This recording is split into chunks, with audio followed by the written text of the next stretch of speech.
আজ ২৫শে বৈশাখ বিশ্বকবি রবীন্দ্রনাথ ঠাকুরের ১৬৫তম জন্মবার্ষিকী।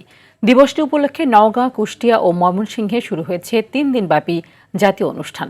আলোচনা সভা, কবির রচিত গান, কবিতা, নৃত্য ও মঞ্চনাটকের মধ্য দিয়ে পালিত হবে কবিগুরুর জন্মজয়ন্তী উৎসব। রবীন্দ্র উৎসবে আয়োজন করা হয়েছে গ্রামীণ মেলারও।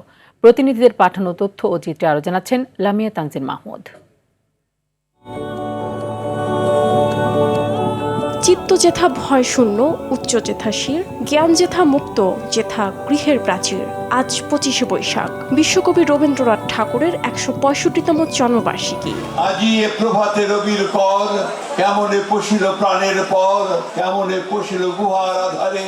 নওগাঁর পতিশর, এখানে বসে কবি লিখেছেন বিখ্যাত কবিতা আমাদের ছোট নদী ও তালগাছ এক পায়ে দাঁড়িয়ে। বিশ্বকবি রবীন্দ্রনাথ ঠাকুরের ১৬৫তম জন্মবার্ষিকীতে প্রধান অতিথির বক্তব্যে এসব কথা বলেন স্থানীয় সরকার, পল্লী উন্নয়ন ও সমবায় মন্ত্রী মির্জা ফখরুল ইসলাম আলমগীর। গোটা বিশ্বকে নাড়িয়ে দিয়েছিলেন।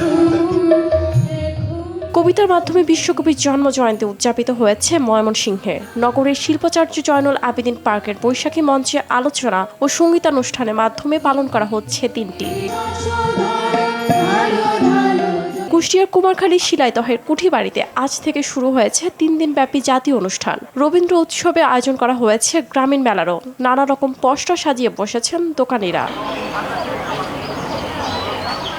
লামিয়া তানজিন মাহমুদ, RTV।